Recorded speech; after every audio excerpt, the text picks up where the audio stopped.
Nakalabas na po ng Philippine Area of Responsibility yung ating minomonitor na dalawang bagyo. Alas 7 po kahapon ang unang bagyo na si Bagyong Francisco at alas 9:30 naman po ng umaga kanina ang Bagyong Gardo. Pareho na pong nasa Southern Japan ang dalawang bagyo at wala nang direktang epekto sa ating bansa. Sa ngayon, patuloy ang mga pag-ulan sa Luzon at Western Visayas dahil pa rin sa hanging habagat. Habang nagbabalik ang epekto ng Intertropical Convergence Zone or ITCZ, ito po yung linya kung saan nagtatagpo ang hangin from the northern and southern hemispheres sa silangang parte ng Visayas at Mindanao. Ayon po sa Pag-asa, hindi po inaalis ang tsansa na may mabuong panibagong low pressure area along this ITCZ ngayong darating na weekend. Kaya ka-weather patuloy na magantabay sa ating updates. Mula ngayong Biyernes ng gabi hanggang Sabado ng hapon, may aasahan pa rin po pabugso-bugsong ulan dahil sa habagat sa may Pangasinan, Zambales at Bataan. Payo ng Pag-asa, patuloy na magantabay sa ating heavy rainfall warnings at advisories at mag-ingat na rin sa banta ng mga pagbaha at pagguho ng lupa.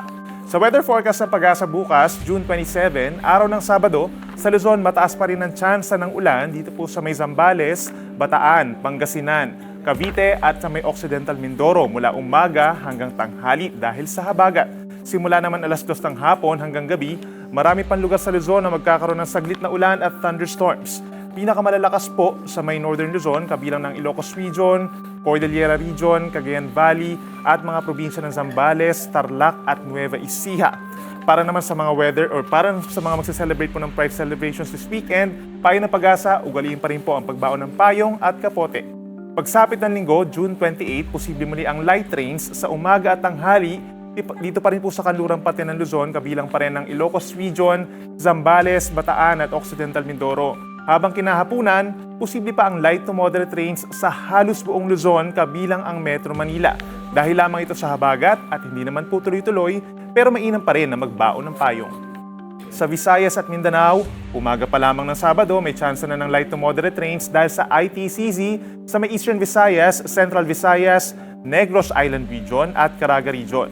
Habang pagsapit ng hapon at gabi, posible pa rin ang ulan at thunderstorms sa may Western Visayas, Negros Island Region pa rin, Eastern Samar at sa mga rehiyon ng Northern Mindanao at Caraga. Kaya ka-weather, huwag kalimutan ang pagdadala ng payong. Sa araw ng linggo, maraming lugar pa sa Visayas at Mindanao ang makakaranas ng bahagyang maaraw na panahon mula umaga hanggang early afternoon. Subalit pagsapit ng alas 4 ng hapon hanggang gabi, maraming lugar na po ang magkakaroon ng makulimlim na panahon at mga pag-ulan dulot ng ITCZ.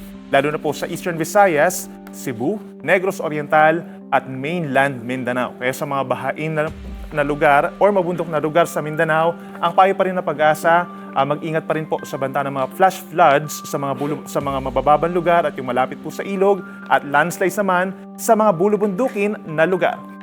At yan muna napapanahong balita ngayong Biyernes. Ako po inyong ka-weather, Benison Estareja, na nagsasabing ang swerte darating sa tamang panahon.